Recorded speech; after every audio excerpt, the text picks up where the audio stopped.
Hello नमस्कार दोस्तों, आप सभी का स्वागत है फिर से बीएससी प्रो क्लासेज में। दोस्तों देखो, अपनी स्टार्ट कर रहे हैं यहाँ पे। क्लास नंबर 9 है हमारी और यूनिट नंबर 4 अपन पढ़ रहे हैं और चैप्टर नंबर 7 क्वांटम भौतिकी के बारे में अपन पढ़ रहे हैं थर्मोडायनेमिक्स में। ये हमारी लास्ट वीडियो है। लास्ट वीडियो नहीं है कि हमारी जो अपन बिल्कुल बंद कर रहे हैं वीडियो को, नहीं। अपना जो चैप्टर नंबर 7 है उसका लास्ट वीडियो है। मतलब आज हमारा जो चैप्टर नंबर 7 वो ख़त्म हो जाएगा, यानी कि इस वीडियो लेक्चर में हमारा जो चैप्टर 7 है वो फिनिश हो जाएगा। तो ये काफ़ी अच्छी बात है कि आज के लेक्चर के साथ में हम यूनिट नंबर 4 को कंप्लीट कर देंगे और 8 नंबर पक्के कर लेंगे। तो दोस्तों चलिए स्टार्ट हो जाते हैं। अब देखो, टाइम को बचाते हुए अपन आज इसी लेक्चर में कंप्लीट करने वाले हैं सब कुछ। तो अब देखो, यहाँ पे अपन पिछले लेक्चर की बात करते हैं तो वहाँ पे अपने कम से भी कम देखो 1.5 घंटे क्लास थी अपनी, और 1.5 घंटे में हमने केवल और केवल बोस आइंस्टीन सांख्यिकी थी उसका अपन ने मैथमेटिकल प्रूफ देखा था। और यहाँ तक मैंने ये दावा कर सकता हूँ कि आपको, मतलब इस प्रकार से आज तक आपने किसी को वो मेथड नहीं समझाया होगा, गारंटी है। क्योंकि मैंने आपको एक एक चीज़ के बारे में वहाँ पे अवेयर करवाया वहाँ पे, और मेरे हिसाब से आपको कोई भी दिक्कत उस मेथड को समझने में नहीं होनी चाहिए। अगर आपने वो क्लास ली है तभी ये क्लास लीजिएगा, अन्यथा ये क्लास आपके समझ में नहीं आई। क्यों? क्योंकि अपन बात करेंगे इसमें फर्मी डिराक सांख्यिकी, उसी का जो सेकंड क्वेश्चन था उसके आंसर की बात करेंगे, यानी कि जो हमारा क्वेश्चन नंबर 2 था उसकी अपन बात करेंगे और उसी का अपन आंसर यहाँ पे आज करने वाले हैं। क्वेश्चन नंबर 2 मैंने आपको बता दिया था और उसका आंसर अपन यहाँ पे करेंगे। तो क्वेश्चन नंबर 2 क्या था हमारे पास, जो फर्मी डिराक सांख्यिकी थी उसका अपन को थोड़ा बहुत परिचय देना था, यानी कि थोड़ा बहुत अपन को उसका वर्णन करना था। उसके बाद में उसका जो बंटन नियम है उसको अपन को प्रूफ करना था। तो यहाँ पे देखो, अब देखो यहाँ पे अपन फर्मी डिराक सांख्यिकी के बारे में थोड़ा बहुत पढ़ लेते हैं। और वैसे मैंने आपको नोट्स प्रोवाइड करवा रखे हैं, वहाँ पे आप इसकी जो थ्योरेटिकल पार्ट है उसको आप पढ़ लीजिए। थ्योरेटिकल पार्ट में देखो, मैं भी कुछ नहीं समझा सकता, जो आप वहाँ पे लिखा हुआ है बस मैं उसी को यहाँ पे दोहराऊँगा। तो थ्योरेटिकल पार्ट को आप खुद कवर करें, और जो मैथमेटिकल पार्ट है जहाँ पे कैलकुलेशन वाला जो पार्ट है उसको मैं बिल्कुल शानदार तरीके से करवा रहा हूँ यहाँ पे, ठीक है। तो यहाँ पे देखो, फर्मी डिराक सांख्यिकी के बारे में थोड़ा बहुत मैं यहाँ पे वर्णन कर देता हूँ, और मैं यहाँ पे ज़्यादा लिखूंगा नहीं क्योंकि समय अपन बचाएंगे और थ्योरेटिकल पार्ट को अपन यहाँ पे कम ही लिखेंगे। तो यहाँ पे देखो, अपन बात करते हैं फर्मी डिराक सांख्यिकी के बारे में।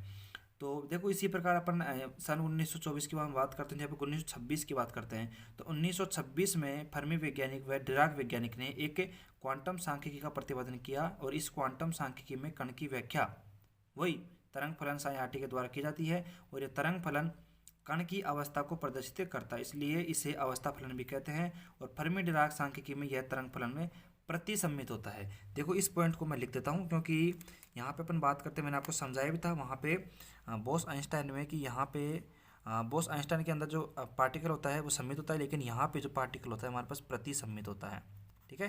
तो इस पॉइंट को अपन लिख लेते हैं, प्रतिसम्मित होता है, ठीक है। तो सिमेट्रिक नहीं होता, यहाँ पे प्रतिसम्मित होता है, ठीक है।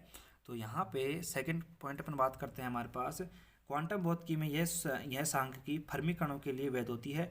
और फर्मी कण वे कण होते हैं, मैंने आपको बता रखा है फर्मी कण क्या होते हैं।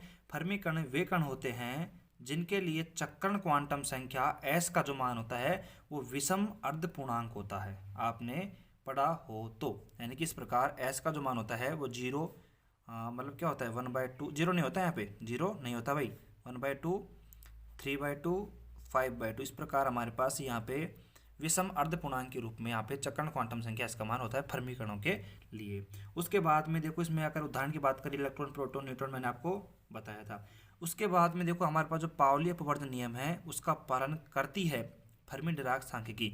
हमारे पास जो पाउली का जो नियम है, पाउली अपवर्जन नियम है, उसका पालन करता है भाई ये अपना फर्मी डिराक सांख्यिकी। उसके बाद में बात करते हैं आगे बात करते हैं। देखो, यहाँ पे हमारे पास एक कक्षक में अधिकतम 2 कण उपस्थित हो सकते हैं यदि प्रथम कण हमारे पास अपर स्टेट में, यानी कि देखो पाउली अपवर्जन नियम को अपन थोड़ा यहाँ पे व्याख्या कर रहे हैं कि हमारे पास एक अधिकतम अवस्था में यहाँ पे 2 कण उपस्थित हो सकते हैं, एक हमारे पास अपर स्टेट में और एक लोअर स्टेट में उपस्थित होता है। और डिराक सांख्यिकी और फर्मी सांख्यिकी कला समष्टि के द्वारा समझा जाता है, और फेज स्पेस में कला कोष्टिका का आयतन निम्न प्रकार प्रदर्शित किया जाता है। यानी कि वही कहानी है जो हमने वहाँ पे समझाई थी, आपको डिट्टो कहानियाँ लिखनी है बस, जो बोस आइंस्टाइन में समझाया था वो का वो पॉइंट, बस यहाँ पे थोड़ा बहुत चेंज क्या करना है आपको, कि वहाँ सम्मित होता है या प्रतिसम्मित होता है। यहाँ पे चक्रण क्वांटम संख्या विषम होती है, विषम अर्धपूर्णांक होती है, वहाँ पे क्या थी, पूर्णांक थी, और वहाँ पे पाउली अपवर्तन नियम का पालन नहीं होता था, यहाँ पे होता है। ठीक है, और यहाँ पे क्या करना है, वही हमारे पास इसको भी अपन ने वही कला समष्टि के फेज स्पेस के द्वारा इसको अपन समझाएंगे। और यहाँ पे वही अपने पास आपको पता है कि कला समष्टि कला कोष्टिका के अंतर्गत अपन आयतन प्रदर्शित करते हैं, तो आपको पता है इसको H इज इक्वल टू अपन किससे, d x y d z और d p x d p y और डी पी जेड से निरूपित करते हैं। आपको पता है यहाँ पे 3 कोऑर्डिनेट होते हैं स्थिति के और 3 होते हैं संवेग के, मैंने आपको वहाँ पे समझा दिया था। तो ये तो हमारे पास फर्मी-डिराक सांख्यिकी का छोटा सा वर्णन हो चुका है। अब बात करते हैं, सीधे आते हैं मुद्दे की बात पर। मुद्दे की बात यह है कि हम यहाँ पे अब सोल्व करेंगे।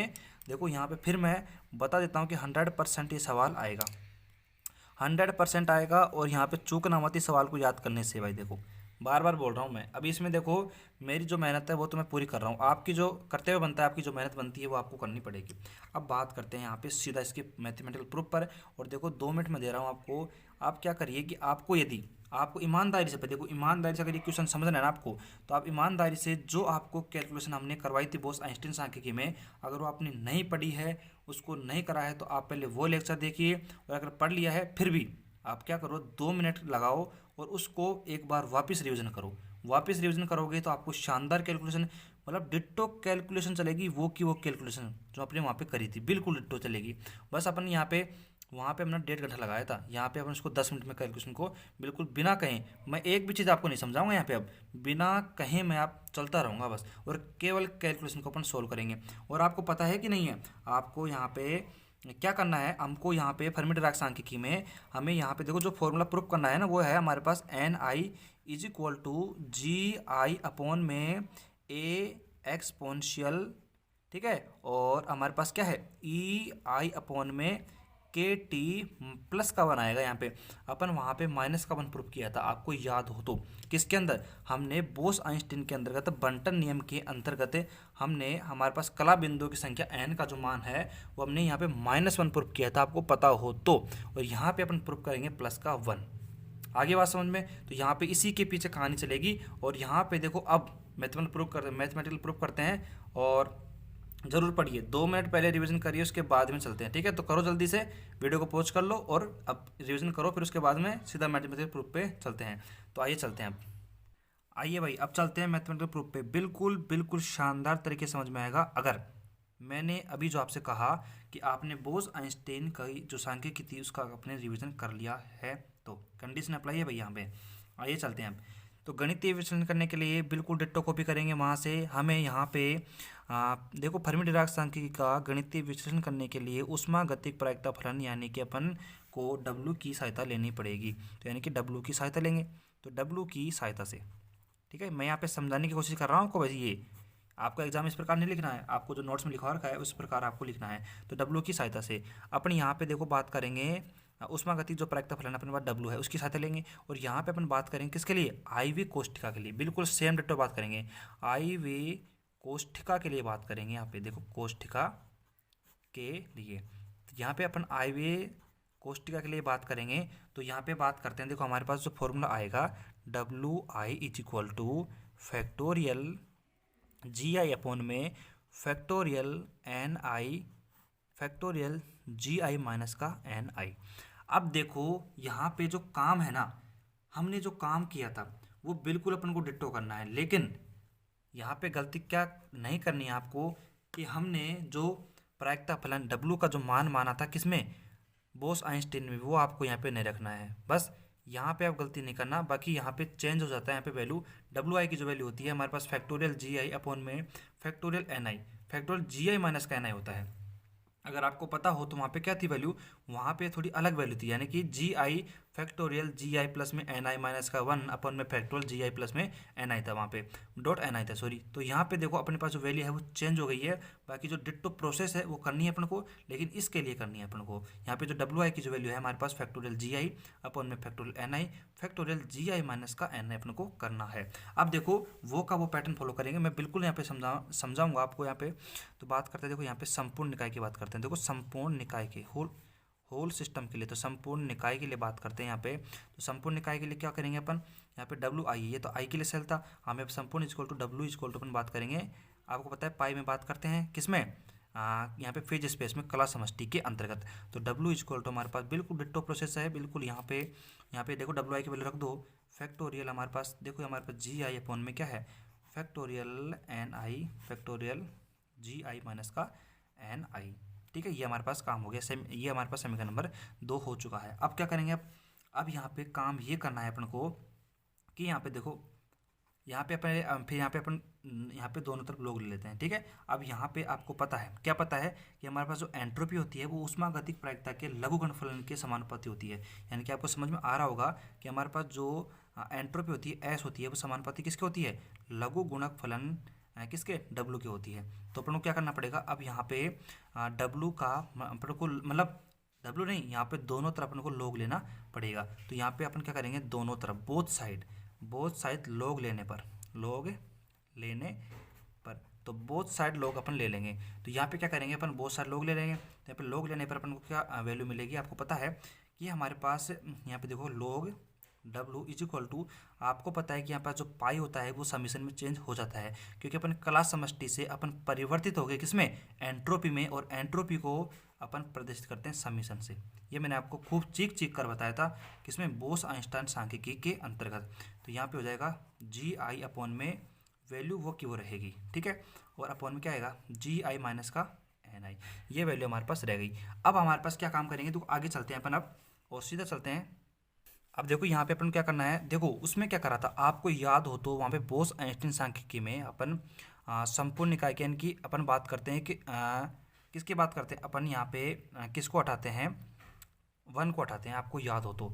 यहाँ पे देखो इस समीकरण में 1 हमारे पास है ही नहीं, और वहाँ पे अपन ने बात करता माइक्रो सिस्टम के लिए, स्थूल निकाय के लिए, बड़ा निकाय के लिए बात करी थी।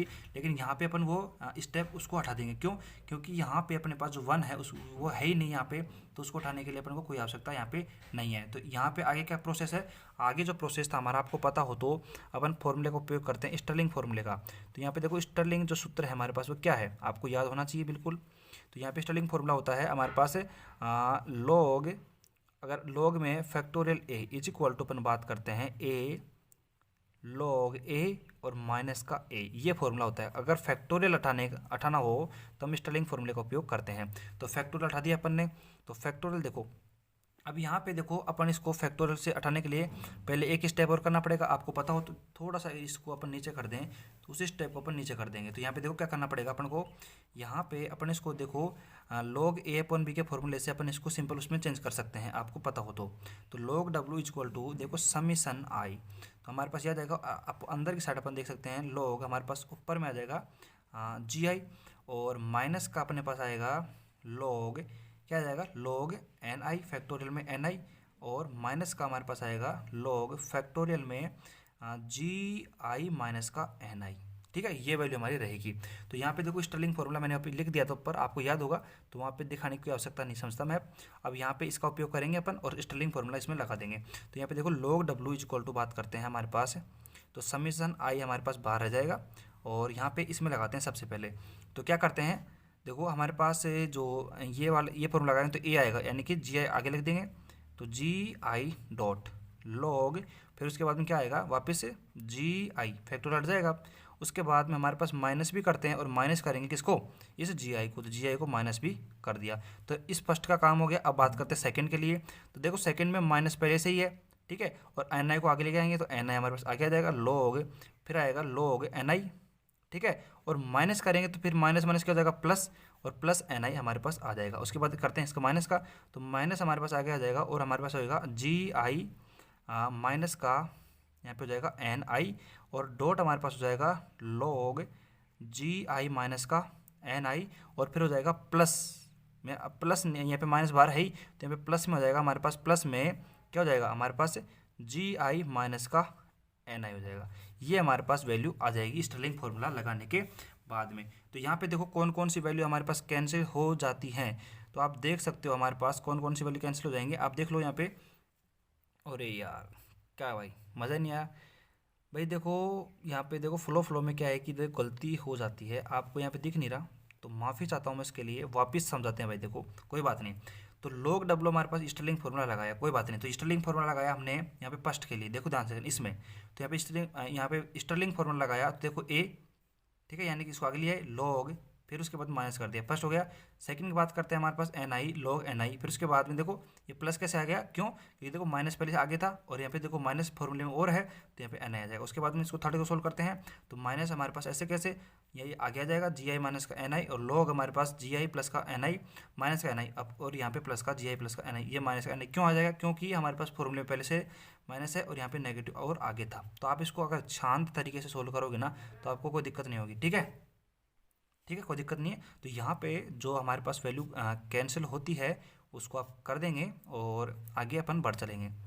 ठीक है, तो यहाँ पे देखो कौन कौन सी, देखो ये माइनस का जी आई है, तो आपको पता है ये माइनस का जी आई है और यहाँ पे ये प्लस का जी आई, तो ये आपस में अपने कैंसिल हो जाएंगे। फिर उसके बाद में देख सकते हो यहाँ पे प्लस का, ये माइनस का एन आई, तो यहाँ पे आप देख सकते हो ये आपस में कैंसिल हो जाएंगे। तो हमारे पास वैल्यू क्या बचेगी, देखो ये बचेगी हमारे पास ये बचेगी जी आई मल्टीप्लाई में आ जाएगा log जी आई, ये बच गई। ये बच गई हमारे पास माइनस का, हमारे पास क्या बचेगा n i dot log n i बच गया।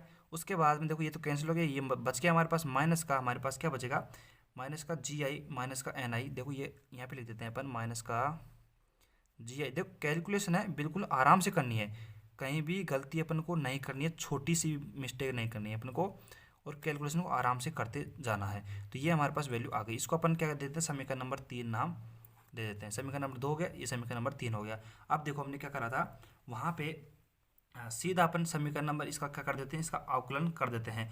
और मैंने आपको वहाँ पे समझा दिया था, मैंने आपको वहाँ पे समझा दिया था कि हमारे पास अपन को वही कहानी लिखनी है। अब यहाँ पे वही कहानी आपको लिखनी है कि हमारे पास क्या होता है, एंट्रोपी जो होती है हमारे पास एस होती है, वो साम्य अवस्था में हम वो कंडीशन फॉलो करनी है। अभी अभी साम्य अवस्था में हमारे पास क्या होती है, मैक्सिमम होती है, और मैक्सिमम आपको पता है कांस्टेंट होता है, और कांस्टेंट का डेरिवेटिव हमारे पास जीरो होता है। अर्थात अपन बात करते हैं कि हमारे पास देखो यहाँ पे देखो हमारा देखो एस हमारे पास क्या होती है, समानुपाती होती है log डब्लू के। ठीक है, यदि हमारे पास ये कांस्टेंट हो गई तो हमारे पास इसका भी डेरिवेटिव कितना आ जाएगा, अर्थात हमारे पास डी log डब्लू का जो डेरिवेटिव होगा हमारे पास जीरो हो जाएगा। क्यों, क्योंकि हमारे पास अगर यहाँ पे एंट्रोपी का यहाँ पे अवकलन जीरो हो जाएगा, तो आपको पता है कि एंट्रोपी के समानुपाती log डब्लू है, तो log डब्लू समानुपाती क्या है भाई, एंट्रोपी क्या होती है हमारे पास ऊष्मागतिकी के फलन का जो लघुगणक रूप होती है वो एंट्रोपी होती है, ये एंट्रोपी तो है। तो यहाँ पे अगर अपन बात करें तो ये एंट्रोपी है। ठीक है, तो यहाँ पे ये एंट्रोपी का जो अवकलन करेंगे, अब समीकरण 3 है,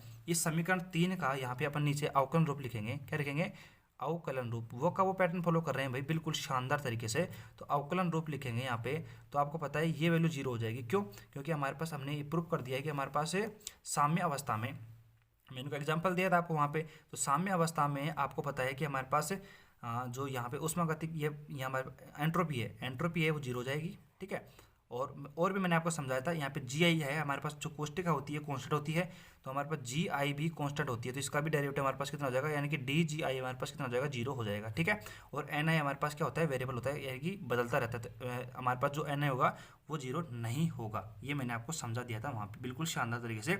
अगर आपने नहीं देखा हो तो इस रामायण को आप वहाँ पे और भी अच्छे तरीके से समझ सकते हो। ठीक है, डिटेल से। अभी यहाँ को कैलकुलेशन करते हैं आगे जल्दी जल्दी। तो यहाँ पे देखो ध्यान से देखना, हमारे पास जो यहाँ पे देखो ये log डब्ल्यू यानी कि एंट्रोपी का मान तो जीरो हो गया, अवकलन करने के बाद में अवकलन रूप लिख रहे हैं। यहाँ पे देखो अवकलन रूप लिखने पर यानी कि इसका अवकलन करने पर, तो यहाँ पे देखो हमारे पास ये समीशन हमारे पास आई ऐसे कैसे आगे बाहर है ही, और अंदर की साइड देखते हैं हमारे पास जहाँ पे जी आएगा ना वो जीरो हो जाएगा, क्योंकि कांस्टेंट है जी आई। जी आई क्या है हमारे पास, कोष्ठकों की संख्या है, कमरों की संख्या है, तो कमरे हमारे पास निश्चित हैं, तो जी आई बराबर जीरो, यानी कि तो पूरे का जीरो हो जाएगा, तो पूरा जीरो हो जाएगा। फिर उसके बाद माइनस का हमारे पास ये क्या है, एन आई मल्टीप्लाई में, तो आपको पता है एन आई का हो जाएगा पहले, तो डेल एन आई हो जाएगा। ठीक है, फिर यहाँ पे कांस्टेंट रहेगा, देखो इसको अपन पी इंटू क्यू के रूप से पी इंटू क्यू के फॉर्मूले से सोल्व करेंगे। तो देखो पी हमारे पास कर दिया, तो क्यू हमारे पास क्या रहेगा, स्थिर रह जाएगा, तो ये हो जाएगा एन आई। उसके बाद में बात करते हैं, देखो यहाँ पे अपन माइनस का माइनस माइनस ये माइनस हो जाएगा। फिर उसके बाद में देखो एन आई हमारे पास कांस्टेंट रहेगा, और अपॉन में बात करते हैं तो log का क्या हो जाएगा, log का हो जाएगा 1 का x, तो यहाँ पे 1 का एन आई, और फिर उसके बाद में एन आई का कितना हो जाएगा, डेल एन आई हमारे पास हो जाएगा। ठीक है, उसके बाद में देखो यहाँ पे इसका हो जाएगा, इसका हो गया, इसका तो जीरो, इसका हो गया। अब करेंगे इसका सॉल्यूशन करेंगे, तो यहाँ पे देखो माइनस का हमारे पास पहले से ही है, तो जी आई का हो जाएगा जीरो। ठीक है, उसके बाद में हमारे पास जो एन आई है वहाँ पे इसकी वैल्यू लिखेंगे अपन, तो एन आई क्या हो जाएगा हमारे पास, एन आई हो जाएगा डेल एन आई हो जाएगा, माइनस का है ये, माइनस का डेल एन आई हो जाएगा। और अब यहाँ पे इंटू में क्या लिखेंगे अपन, इंटू में लिखेंगे log जी आई माइनस का एन आई। ठीक है, उसके बाद में देखो हमारे पास क्या करेंगे, माइनस हमारे पास ऐसे कैसे पहले से है ही, तो माइनस हमारे पास आ जाएगा, और यहाँ पे यहाँ पे जो कांस्टेंट हमने रखा था, इसको जो अपने स्थिर रखा था, इसको अपन अब यहाँ पे इसका क्या था, इसको स्थिर रख देंगे, इसका कर देंगे। यानी कि देखो हम ध्यान से देखना, यहाँ पे बात करते हैं जी आई माइनस का एन आई, और अपोन में बात करेंगे यहाँ पे, तो अपोन में हमारे पास ये अपोन में आ जाएगा जी आई माइनस का एन आई। ठीक है, और इंटू में बात करते हैं कि जी आई का तो हो जाएगा जीरो, और यहाँ पे देखो वही डेल का एन आई। ठीक है, कोई दिक्कत नहीं है यहाँ पे मेरे हिसाब से। तो यहाँ पे देखो माइनस का डेल एन आई आएगा बिल्कुल शानदार तरीके से, और ये अवकलन आप खुद कर सकते हो बिल्कुल शानदार तरीके से। मैंने आपको वहाँ पे पहले भी करवा दिया था। ठीक है, और बिल्कुल शानदार तरीके से करवाया था। और भी अब देखो यहाँ पे, ये देखो मैं इसको इससे कर देता हूँ, यहाँ पे ये कैंसिल हो जाएगा। ठीक है, उसके बाद देखो ये भी हमारे पास यहाँ पे कैंसिल हो जाएगा, और आप देख सकते हो कि हमारे पास ये माइनस का डेल एन आई है। ठीक है, और यहाँ पे आप देख सकते हो कि हमारे पास से यहाँ पे अगर देखो ध्यान से, यहाँ पे देखो माइनस का डेल एन आई है अंदर की साइड, और यहाँ पे माइनस बाहर भी आ रहा है। तो आपको पता है ये माइनस माइनस कितना हो जाएगा, प्लस। ये प्लस का डेल एन आई, ये हमारे पास ये माइनस का जो डेल एन आई है इससे कैंसिल हो जाएगा। तो हमारे पास जो वैल्यू बचेगी उसको अपन आगे लिखते हैं अगले पेज के अंतर्गत। देखिए ये कैलकुलेशन है, कैलकुलेशन को आप यदि खुद सोल्व करते हो ना तो काफ़ी अच्छा रहेगा। ये अवकलन है, तो अवकलन में मेरे हिसाब से आपको कोई दिक्कत नहीं आनी चाहिए, आप खुद भी कर सकते हो इसको आराम से। ठीक है, तो यहाँ पे अपन जो कैलकुलेशन करी थी अभी, उसके बाद में जो वैल्यू बची है उसको अपन यहाँ पे लिख देते हैं।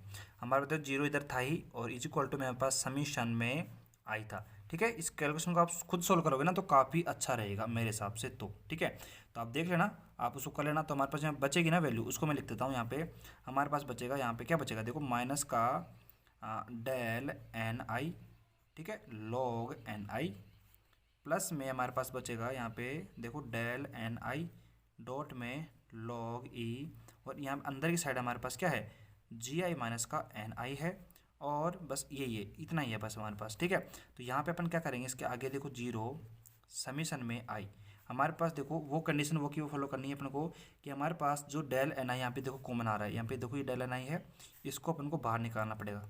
वो स्टेप सेम टू सेम रहेगा, यहाँ पे बिल्कुल सेम टू सेम रहेगा। तो यहाँ पे देखो क्या आएगा, हमारे पास माइनस है, ये इसको अपन इधर लिख देते हैं, तो ये आज भी आ जाएगा log E ji i minus का एन आई, और माइनस का लॉग एन आई, और बाहर देखो डेल एन आई को अपने बाहर ले लिया है, कोई दिक्कत नहीं है।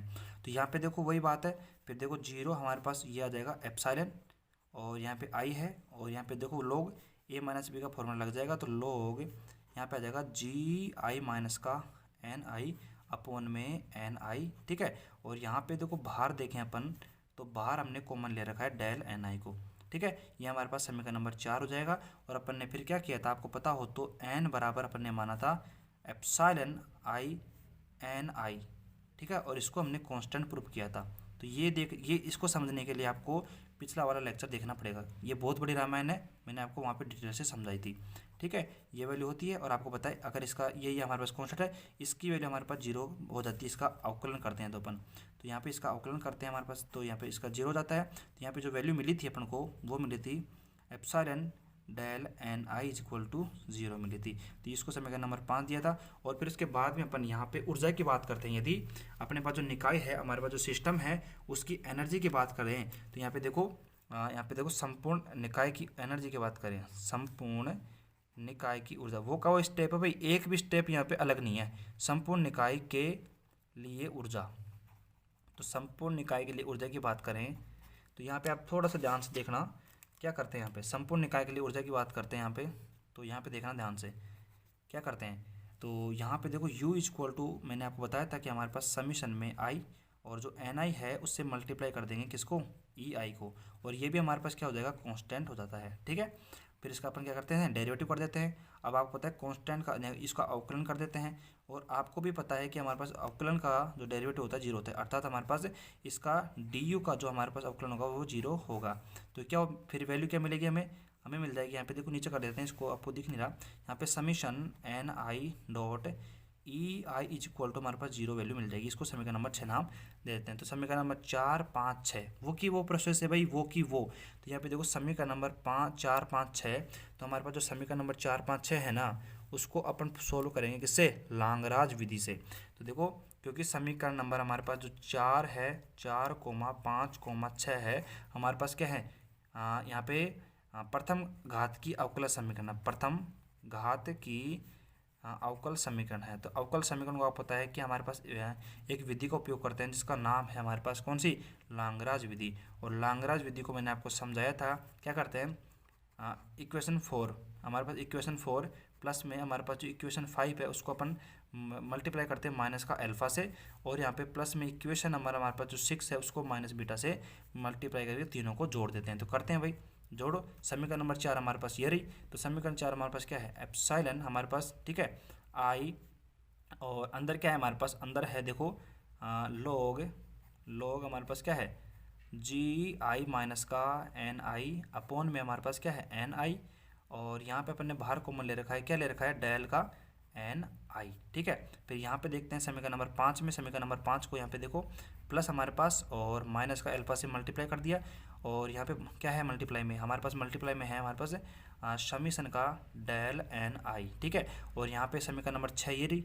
तो समीकरण नंबर 6 को भी कर देते हैं भाई, माइनस के प्लस लिखो और माइनस का बीटा से मल्टीप्लाई कर दो, तो यहाँ पे जाएगा समीशन आई और एन आई डॉट ई आई, ठीक है, इज इक्वल टू 0 है। तो यहाँ पे अपन क्या करते हैं, आपको पता है कि देखो समीशन को ले लेते हैं बाहर, ठीक है, और उसके बाद में अंदर देखो यहाँ पे जो डेल एन आई है ना, इसको ले लेते हैं बाहर की तरफ कॉमन, ठीक है। तो यहाँ पे अपन क्या करते हैं, देखो बचेगा क्या, फिर लॉग हमारे पास क्या बचेगा, जी आई माइनस का एन आई अपॉन में एन आई, ठीक है, और यहाँ पे एन आई को बाहर ले लिया और प्लस नहीं, यहाँ पे माइनस आ जाएगा, तो माइनस का एल्फा आ जाएगा हमारे पास, और फिर यहाँ पे माइनस का कितना आ जाएगा, बीटा और ई आ जाएगा, और बाहर की तरफ हमने कॉमन ले लिया डेल एन आई को इज इक्वल टू 0। और आपको पता है कि हमारे पास ये क्या होती है कैलकुलेशन, अब डेल एन आई का मान जो 0 नहीं हो सकता, क्यों, क्योंकि हमारे पास जो विद्यार्थी हैं उनकी यहाँ पे संख्या को मान अपन, यानी कि जो हमारे पास कला बिंदु की संख्या है एन आई, उनको अपन 0 के बराबर नहीं कर सकते। अब भाई 0 के बराबर ये नहीं होगा, तो आपको पता है 0 बराबर हमने लिख रखा है, तो 0 बराबर नहीं लिख रखा है हमने, तो आपको पता है ये 0 बराबर नहीं होगा, तो आपको पता है ये वैल्यू फिर 0 के बराबर हो जाएगी। तो हमारे पास क्या करते हैं, देखो लोग, अब तो वो की वो कैलकुलेशन है यार, रट जानी चाहिए अब तो। और देखो सबसे बड़ी बात और ट्रिक मैं आपको बताता हूँ, इसके बाद में इसको हल करने के बाद इसको याद कैसे करना है आपको। तो देखो माइनस का अल्फा माइनस का बीटा, वो जो ट्रिक है मैंने आपको पिछले वीडियो लेक्चर में नहीं बताई, क्यों, क्योंकि जो वीडियो था हमारा काफ़ी लंबा हो चुका था। तो देखो ये कैलकुलेशन हमारी हो चुकी है, और इसमें क्या करना है आपको, वही हमारे पास लॉग जी आई माइनस का एन आई अपॉन में n i is equal to, देखो अल्फा प्लस में हमारे पास क्या है, बीटा ई आई है। अब इसको कैलकुलेशन आगे पेज में सोल्व करते हैं अपन, ठीक है। तो हमारे पास ये क्या बच गई कैलकुलेशन, ये हमारे पास देखो, और इसको नीचे कर लेते हैं भाई, ज़्यादा ऊपर पहुंच गए तो, ओहो सेट, हाँ अब सही है। अब देखो ध्यान से हमारे पास जो कैलकुलेशन क्या बच गई है हमारे पास, ये हमारे पास बची हुई है, देखो आप ध्यान से देखना, हमारे पास बची हुई है लॉग जी आई माइनस का एन आई अपॉन में क्या है हमारे पास एन आई, ठीक है, और इज इक्वल टू मेरे पास अल्फा प्लस में बीटा ई आई, ये आ गया हमारे पास। अब हम क्या करते हैं, इस लॉग को उधर भेज देते हैं, तो जी आई माइनस का एन आई अपॉन में n i is equal to हमारे पास क्या हो जाएगा, ई की पावर अल्फा प्लस में बीटा ई की पावर आई, ठीक है।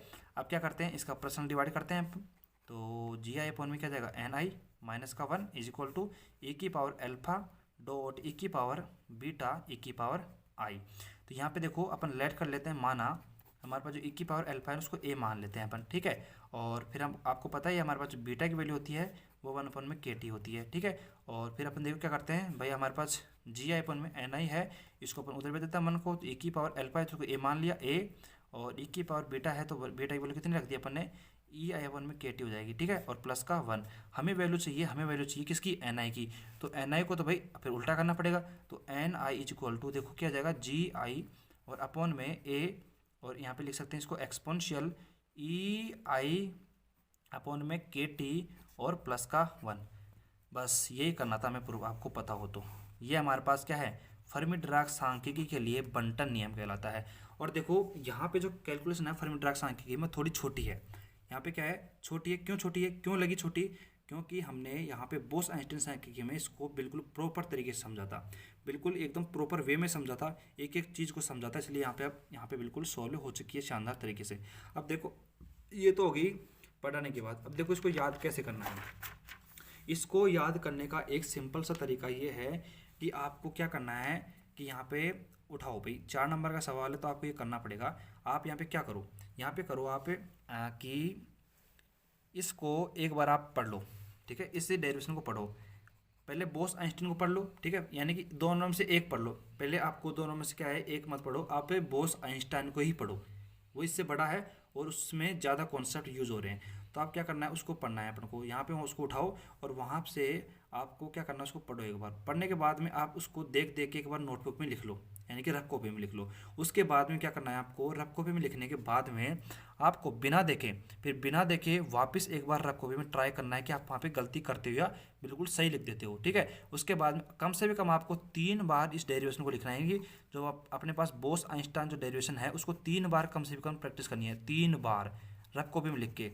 क्योंकि जब तक आप इसको बिना गलती किए आप इसको प्रैक्टिस में नहीं लाओगे तो गारंटी इसमें गलती करोगे फिर आप फर्मी ट्रैक में। और आप दोनों को अच्छी तरीके से प्रैक्टिस कर ली तो देखो 4 नंबर आपके यहाँ से पक्के हो जाएंगे। आगे बस हम 4 नंबर का सवाल है, इसलिए मैं यहाँ पे ज़्यादा फोकस कर रहा हूँ, ठीक है। अब देखो इसी के साथ में हमारे पास, इसी के साथ में आपको नोट्स में मिल जाएगा और एक अटैच टॉपिक है, एक अटैच टॉपिक है हमारे पास जिसका नाम है फर्मी ऊर्जा। जिसका नाम क्या है हमारे पास, फर्मी ऊर्जा। तो उसको भी अपन साथ के साथ कवर कर लेते हैं। तो यहाँ पे अगला टॉपिक है हमारा, छोटा सा है, फर्मी ऊर्जा का, और इसको भी अपन इसी सूत्र के माध्यम से समझ लेंगे फर्मी ऊर्जा को भी। तो जो फर्मी ऊर्जा होती है हमारे पास, ये परम शून्यता पर अर्थात T=0 पर निकाय में उपस्थित फर्मिऑन कणों की अधिकतम ऊर्जा उस निकाय की फर्मी ऊर्जा कहलाती है। अर्थात T=0 पर हमारे पास जो फर्मिऑन कण हैं उनकी जो मैक्सिमम एनर्जी होती है, यानी कि E की पावर मतलब E बराबर ज़्यादा है, ठीक है, यानी कि E बराबर मैक्सिमम, अधिकतम पावर की अधिकतम जो पावर होती है हमारे पास वो क्या होती है, हमारे पास फर्मी एनर्जी कहलाती है। और अपन देखो इसको E से प्रदर्शित करते हैं। और हमारे पास जो E का जो फॉर्मूला होता है, जो हमारे पास फर्मी वैज्ञानिक ने दिया था, E माइनस का अल्फा KT होता है, ठीक है। और यहाँ पे अगर अल्फा की वैल्यू अपन निकालें तो अल्फा देखो हमारे पास KT लेकिन माइनस का, तो अल्फा की वैल्यू हमारे पास आ गई। और आपको यहाँ पे पता हो तो हमने देखो यहाँ पे E की पावर अल्फा बराबर A माना था, E की पावर अल्फा बराबर A माना था। तो यहाँ पे देखो अल्फा की वैल्यू रख देते हो तो A हमारे पास कितना आ जाएगा, E की पावर यहाँ पे माइनस का KT हो जाएगा। तो A की वैल्यू आ गई। अब A की वैल्यू आ गई तो यहाँ पे क्या करो आप, जो हमारे पास समीकरण लास्ट में आया है ये, इसमें हमारे पास A की वैल्यू रख दो। तो हमारे पास Ni देखो GI में A की वैल्यू कितनी आ गई, E की पावर माइनस का KT, और मल्टीप्लाई में हमारे पास E की पावर कितनी है, EI KT प्लस का 1 है। यहाँ पे देखो आधार सामान्य घातें जुड़ जाएंगी। तो देखो यहाँ पे क्या करेंगे, यहाँ पे इसको सोल्व करते हैं अपन। तो GI में क्या आ जाएगा हमारे पास, देखो E की पावर में क्या आ जाएगा, E की पावर में देखो KT हमारे पास एलसीएम आ जाएगा, और हमारे पास क्या आ जाएगा EI माइनस का EF और प्लस का 1। तो ये हमारे पास Ni फॉर्मूला आ गया, किसके लिए, ये फॉर्मूला आ गया अपने पास फर्मी ऊर्जा के लिए, फर्मी एनर्जी के लिए। तो फर्मी एनर्जी क्या होती है, फर्मी एनर्जी परम शून्य ताप पर T=0 के लिए बात करते हैं, हमारे पास अधिकतम जो ऊर्जा होती है फर्मी ऊर्जा कहलाती है। इसको EF से प्रदर्शित करते हैं। और EF बराबर हमारे पास जो फर्मी ऊर्जा का जो फॉर्मूला दिया था फर्मी वैज्ञानिक ने, EF बराबर माइनस का अल्फा KT होता है, इसको याद करना पड़ेगा। यहाँ पे अल्फा की वैल्यू निकालते हैं, माइनस का EF KT होता है। और यहाँ पे A की, यहाँ पे देखो अपन ने माना था E अल्फा बराबर A, तो यहाँ पे वैल्यू रख देते हैं अल्फा की, तो E की पावर माइनस का EF KT हो जाएगा। और यहाँ पे इसकी वैल्यू रख देते हैं, यहाँ पे वैल्यू आ जाएगी। अब देखो यहाँ पे 2-3 कंडीशन अपन देखते हैं, किसमें, इस फॉर्मूले की सहायता से अपन 2-3 कंडीशन देखते हैं। अर्थात देखो हमारे पास T=0 के लिए हमारे पास 2-3 केस हैं। तो वहाँ पे क्या करेंगे अपन, देखो T=0 रखेंगे परम शून्य ताप पर, लेकिन हमारे पास 2 EI और EF है, इसके अनुसार हमारे केस बनते हैं। एग्जाम में कई बार फर्मी ऊर्जा का क्वेश्चन आ चुका है। अगर आप पिछले साल के जो पेपर हैं, लास्ट ईयर के जो पेपर हैं, अगर वहाँ पे उठा के देखो तो हमारे पास फर्मी ऊर्जा है, काफ़ी अच्छा टॉपिक है। और यहाँ से जो तो केस मैं आपको बताने वाला हूँ इसके ऊपर, उसके ऊपर काफ़ी अच्छा क्वेश्चन पूछ लिया जाता है कई बार एग्जाम में। तो उस केस को कर लेते हैं। उन 2 केस हैं हमारे पास, इस फॉर्मूले को याद रखो भाई, क्या है, Ni=GI में E की पावर EI माइनस का EF KT प्लस का 1 है, प्लस का 1 है, इसको याद रखो। तो यहाँ पे अपन 2-3 केस देख लेते हैं इसके ऊपर। तो यहाँ सबसे पहले अपन केस की बात करेंगे, लेकिन फॉर्मूला लिख देते हैं अपन। यहाँ पे क्या होता है फॉर्मूला, Ni=GI में हमारे पास एक्सपोनेंशियल EI माइनस का EF में KT प्लस का 1। तो यहाँ पे देखो ये फॉर्मूला आपको याद होना चाहिए। इसी के ऊपर अपन केस देखते हैं। तो देखो केस नंबर फर्स्ट, एग्जाम की दृष्टि से वेरी वेरी इंपॉर्टेंट रहते हैं ये केस। आपसे पूछ लिया जाता है कि यदि हम बात करते हैं T=0 के लिए, बात करते हैं 0K के लिए, तो आपसे क्या पूछता है कि यदि हमारे पास EI की जो वैल्यू है वो हमारे पास छोटी है किससे, ई एफ से। तो इस कंडीशन में आप क्या करना है, देखो तब देन, तो यहाँ पे क्या हो जाएगा, देखो ई आई माइनस का ई एफ अपॉन में क्या है हमारे पास के टी है। ठीक है, यदि देखो अपन क्या करते हैं, हमारे पास जो ई एफ की जो वैल्यू है हमारे पास ज़्यादा है किससे, ई आई से, तो हम क्या करेंगे, देखो ध्यान से देखना, हमारे पास टी बराबर जीरो है, आपको पता है टी बराबर क्या है हमारे पास जीरो है। तो यहाँ पे देखो ई की पावर देखो हमारे पास कितना आ जाएगा, हाँ ई आई माइनस का, ओ सॉरी यहाँ पे क्या करेंगे अपन, सही है बिल्कुल, ई आई माइनस का ई एफ अपॉन में जीरो है। ठीक है, और अब यहाँ पे अपन बात करें, थोड़ा सा यहाँ पे ध्यान से देखें, आपको पता हो तो यहाँ पे क्या करेंगे अपन, यहाँ पे थोड़ा सा ध्यान से देखें आप, थोड़ा सा, बिल्कुल सही है। तो यहाँ पे क्या करना है आपको, बिल्कुल कैलकुलेशन को इजी करने के लिए यहाँ पे माइनस से मल्टीप्लाई करो यहाँ पे। तो माइनस का मल्टीप्लाई करने के बाद में आप क्या करो, यहाँ पे देखो ध्यान से, यहाँ पे आप देखते हो माइनस से मल्टीप्लाई करने के बाद में ये हो जाएगा ई एफ माइनस का ई आई हो जाएगा, अपॉन में हमारे पास कितना है, जीरो है। अब आपको पता है कि हमारे पास अगर किसी भी संख्या में अपन जीरो से मल्टीप्लाई करते हैं, हमने डिवाइड करते हैं, तो वो इन्फिनिटी बनती है। तो आप बताइए कितना हो जाएगा, ये हो जाएगा माइनस का इन्फिनिटी, और माइनस का जो इन्फिनिटी होता है आपको पता है जीरो होता है। तो इस कंडीशन में हमारे पास ये आ गया, हमारे पास ई की पावर माइनस का इन्फिनिटी, हमारे पास ये जीरो आ गया। ठीक है, तो यहाँ पे देखो अपन यदि ये जीरो वैल्यू पुट कर देते हैं यहाँ पर, समीकरण नंबर यहाँ पे ये जो अपना एक दे सकते हैं इसको, समीकरण नंबर एक, तो यहाँ पे इसमें वैल्यू पुट करेंगे तो देखो एन आई इक्वल टू क्या आएगा हमारे पास, जी आई देखो अपन प्लस का वन आ जाएगा, अर्थात एन आई बराबर में जी आई आ जाएगा केस नंबर फर्स्ट के लिए। ठीक है, उसी प्रकार अपन देखो केस नंबर सेकंड की बात करते हैं। तो केस नंबर सेकंड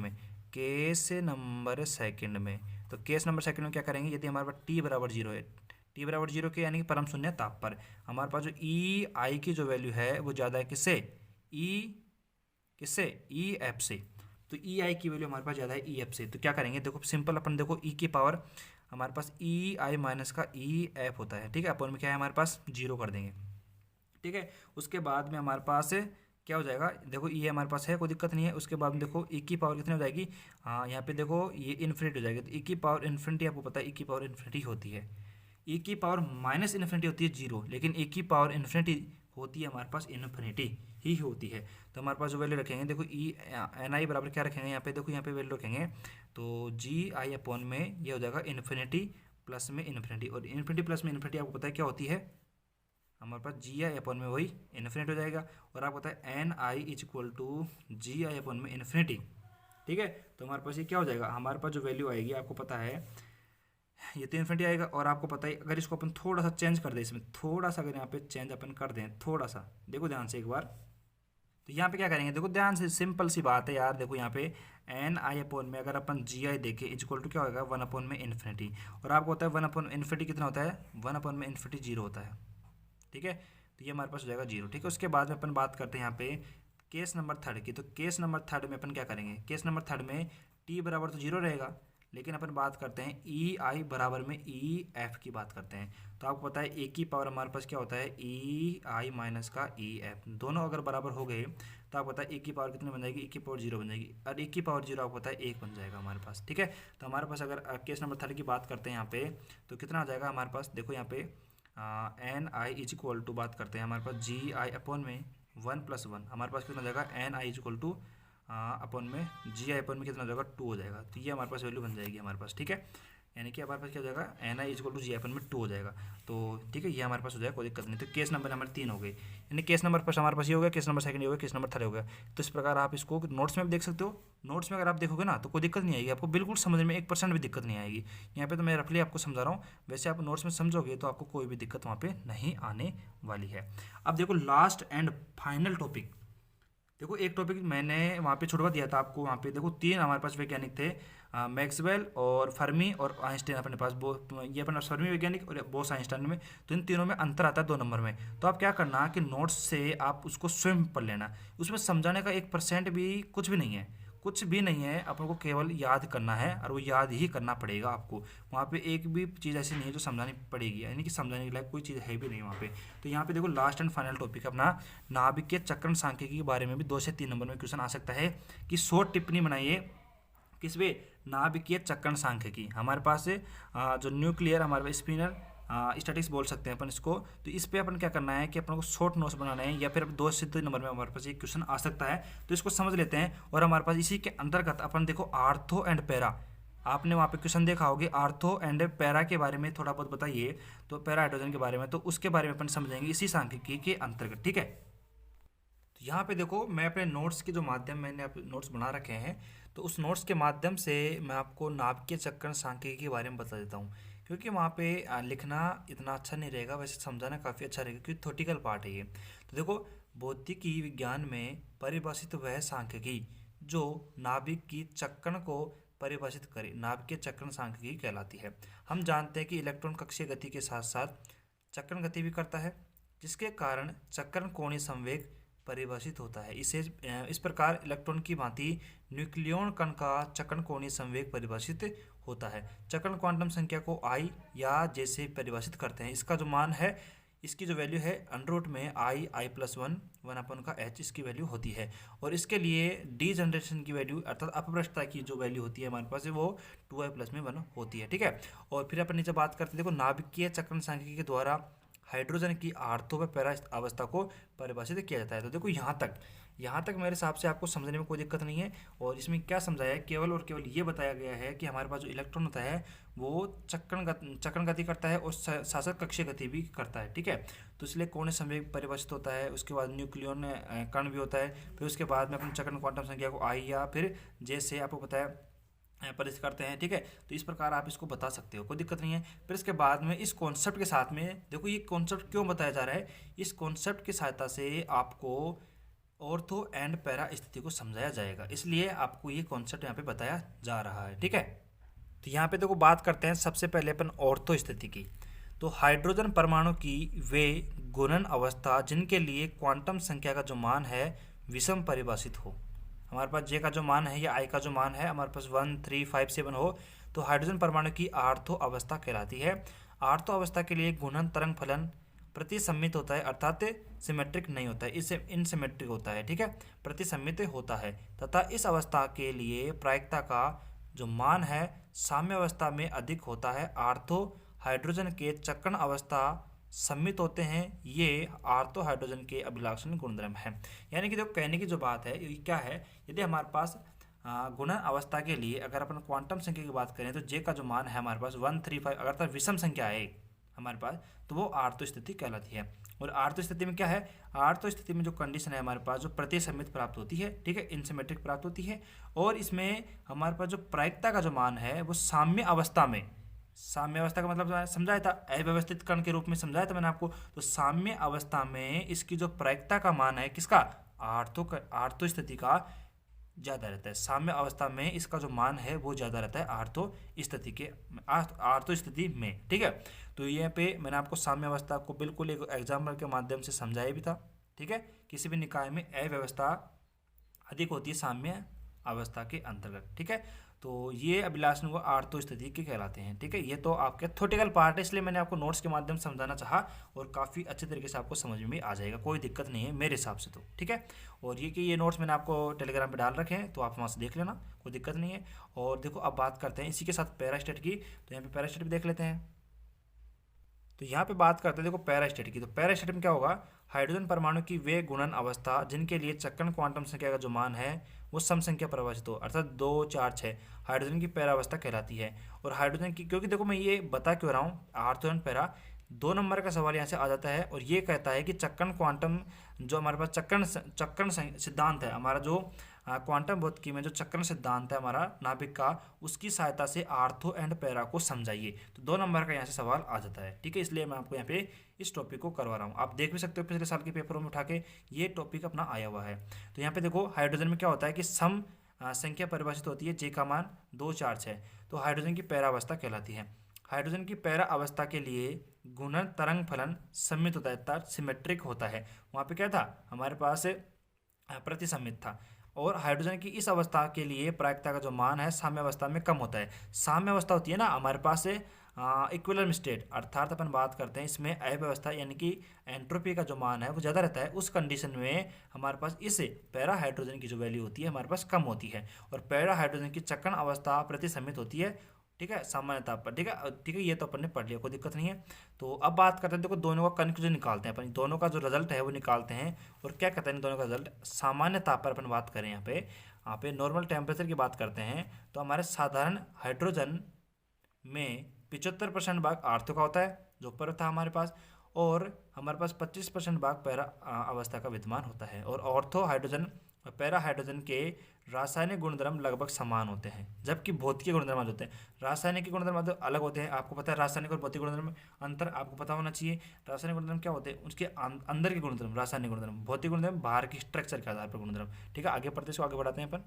ठीक है, तो गुणधर्म अलग अलग होते हैं, जैसे नाभिकीय चुंबकीय आघूर्ण दोनों अवस्थाओं के लिए अलग अलग परिभाषित होता है। ठीक है, प्रायोगिक ज्ञान के आधार पर यह निष्कर्ष स्पष्ट किया गया है कि हाइड्रोजन परमाणु का ताप सामान्य ताप से कम करने पर हाइड्रोजन की आर्थो अवस्था पैरा अवस्था में परिवर्तित हो जाती है। यानी क्या कहा कि सामान्य ताप से कम करने पर हाइड्रोजन की जो आर्थो स्थिति है हमारे पास वो पैरा अवस्था में परिवर्तित हो जाती है, यानी टेम्परेचर को कम करने पर, अर्थात हाइड्रोजन की पैरा अवस्था की प्रायिकता बढ़ने लगती है, यानी कि सेकंड वाले की जो प्रायिकता बढ़ने लगती है। हम इस अभिव्यक्ति को इस प्रकार भी कह सकते हैं कि हाइड्रोजन में ऊर्जा का उत्सर्जन होने से आर्थो अवस्था पैरा अवस्था में परिवर्तित हो जाती है, हालांकि पैरा अवस्था अधिक स्थायी होती है। हमारे पास जो आर्थो एंड पैरा है, तो देखो हमने क्या करा, टेम्परेचर का मान क्या करा, सामान्य ताप से अगर कम होने लगता है, अर्थात हमारे पास जो ऊर्जा का हाइड्रोजन है हमारे पास, उसने क्या करा, ऊर्जा का त्याग कर दिया, ऊर्जा का उत्सर्जन कर दिया। अगर ऊर्जा का उत्सर्जन होगा यहाँ पे, तो आर्थो जो अवस्था है हमारे पास पैरा में चेंज हो जाएगी। और यहाँ पे क्या कहा गया है कि हमारे पास जो पैरा स्टेट है हमारे पास, वो हमारे पास अधिक स्टेबल बताई गई है, अधिक स्थायी बताई गई है। ठीक है, और इस प्रकार हम क्या कह सकते हैं, आर्थो व पैरा की भौतिकीय गुणधर्म अलग अलग होते हैं। और देखो हमारे पास जो आणविक भौतिकी है, पार्टिकल जो हमारे पास फिजिक्स है, आणविक भौतिकी के अनुसार अणु का निर्माण परमाणु से होता है, और हाइड्रोजन अणु में दो हाइड्रोजन के परमाणु मिलकर बने होते हैं। यदि दोनों हाइड्रोजन परमाणु की नाभिक की चक्रण अवस्था समान हो तो यह है हाइड्रोजन की आर्थो अवस्था कहलाती है, अगर दोनों की चक्रण अवस्था समान हो। और यदि नाभिक की चक्रण अवस्था विपरीत हो तो यह हाइड्रोजन पैरा अवस्था कहलाती है। देखो यहाँ पे समझाया गया है, ये हमारे पास आर्थो अवस्था कहलाएगी, ये हमारे पास पैरा अवस्था कहलाती है। इस प्रकार नाभिक की चक्रण अवस्था के आधार पर हाइड्रोजन की आर्थो व पैरा अवस्था को समझाया जाता है। नीचे कर देते हैं इसको अपन। इस प्रकार नाभिक की चक्रण अवस्था के आधार पर हाइड्रोजन की आर्थो व पैरा अवस्था को समझाया जाता है। ठीक है, तो इस प्रकार देखो मेरे हिसाब से तो आपके दिमाग में क्लियर हो गया होगा, और नोट्स में भी प्रोवाइड करवा रखे हैं मैंने, आप वहाँ से पढ़ सकते हो। देखो ये हमारा पूरा चैप्टर क्लियर हो चुका है। अब यहाँ पर दूसरा जो चैप्टर हमारे स्टार्ट होने वाला है, जिसका नाम आपको बता देता हूँ। उसका जो नाम है हमारा यूनिट नंबर अपन बात करें थर्ड, वो स्टार्ट करेंगे, तो वो उसको अपन अगले वीडियो लेक्चर में स्टार्ट करेंगे। और वो है हमारे पास चिरसमत भौतिकी है। देखो हमने यहाँ पे चैप्टर नंबर पर बात करते हैं 7 पढ़ा, तो चैप्टर नंबर 7 में अपन किसके बारे में बात करी, क्वांटम भौतिकी के बारे में बात करी। लेकिन यहाँ पे चैप्टर नंबर अब 6 के बारे में बात करेंगे, यानी यूनिट नंबर 3 में ये बात करेंगे चिरसमत भौतिकी के बारे में। ठीक है, ये भी लगभग इतनी बड़ी यूनिट है। और देखो 8 नंबर यहाँ से पक्के हो चुके हैं, और यहाँ भी 8 नंबर पक्के होंगे एक एक चैप्टर में केवल, यानी कि हमारा 50% जो कोर्स है वो ये दोनों लेके बैठे हैं, चैप्टर नंबर 7 और चैप्टर नंबर 6, यानी कि 8-8-16 नंबर तो ये दोनों लेके बैठे हैं। ठीक है, तो यानी कि देखो हमने 8 नंबर पक्के कर लिए हैं, चैप्टर नंबर 7 हमारा पूरा हो चुका है आज। ठीक है, तो नाभिकीय चक्रण सांख्यिकी आपको बिल्कुल मेरे साथ समझ में आ गई होगी, और इसके द्वारा हमने आर्थो एंड पैरा को समझा। और आर्थो एंड पैरा क्या थ्योरेटिकल पार्ट है, आपको दोबारा नोट्स के माध्यम से रिविजन करो और प्रैक्टिस करो, आपको याद हो जाएगा। तो यहाँ पे अपना समापन होता है आज की यूनिट का।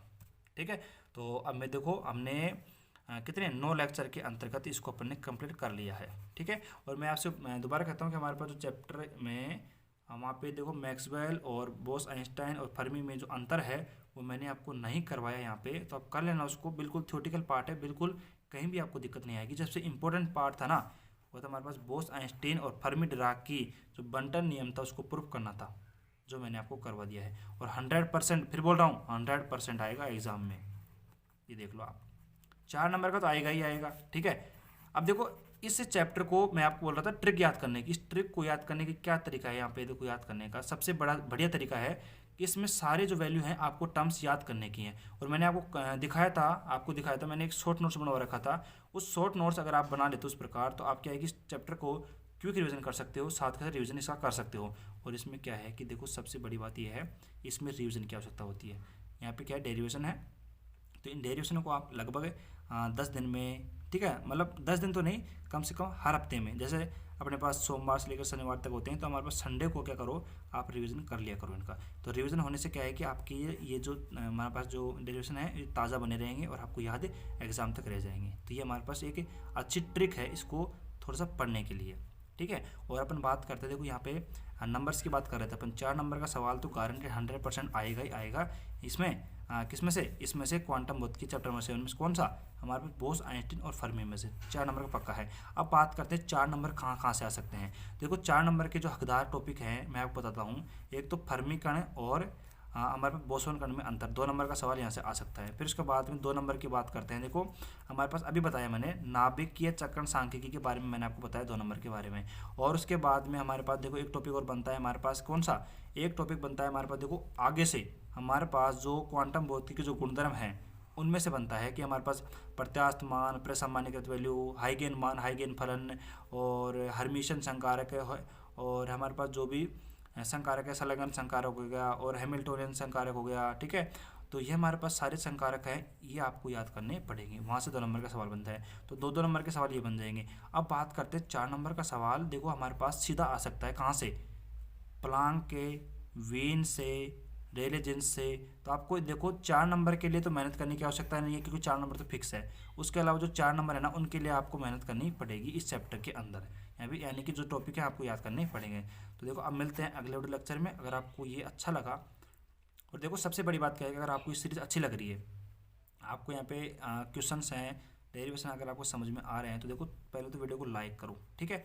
उसके बाद चैनल को सब्सक्राइब करो, वीडियो को शेयर करो ज़्यादा से ज़्यादा, क्योंकि आपको देखो यूट्यूब के अंदर ऐसा कंटेंट आपको कहीं नहीं मिलेगा। गारंटी है कि इस प्रकार आपको बीएससी लेवल का सिलेबस कोई भी फ्री में प्रोवाइड नहीं करवाता है। और इस प्रकार के नोट्स आपको शानदार तो नोट्स प्रोवाइड करवा रहा हूँ मैं आपको, और शानदार यहाँ पे बिल्कुल अल्टीमेट तरीके से समझ में आ रहा होगा। और देखो बात करते हैं यहाँ पे समझाने का जो तरीका है, मैटर ये नहीं करता कि यहाँ पे आपको ब्लैक बोर्ड पे समझाया जाए, वाइट बोर्ड पे, डिजिटल बोर्ड पे समझाया जाए। मैटर ये करता है कि आपको समझ में कितना आ रहा है। मेरे हिसाब से तो मैं अपना 100% यहाँ पे दे रहा हूँ, और 100% यहाँ पे समझ में आना चाहिए आपको। क्योंकि इसमें क्या दिक्कत है बताओ, एज ए बोर्ड इसको अगर आप ट्रीट करते हो तो आपको बिल्कुल बोर्ड की तरह समझ में आएगा, बिल्कुल शानदार तरीके से। बताओ क्या दिक्कत आती है, एक एक टॉपिक को मैं यहाँ पे क्लियर करता हूँ। तो देखो अगर आपको अच्छी लगी वीडियो तो वीडियो को लाइक करो, शेयर करो, और वीडियो को शेयर भी करो, ठीक है। तो अब मिलते हैं अगले लेक्चर में एक नए जोश के साथ। और देखो पढ़ाई ज़रूरी है तो पढ़ाई करते रहो साथ के साथ, ठीक है। अब मिलते हैं अगले लेक्चर में। जय हिंद, जय भारत।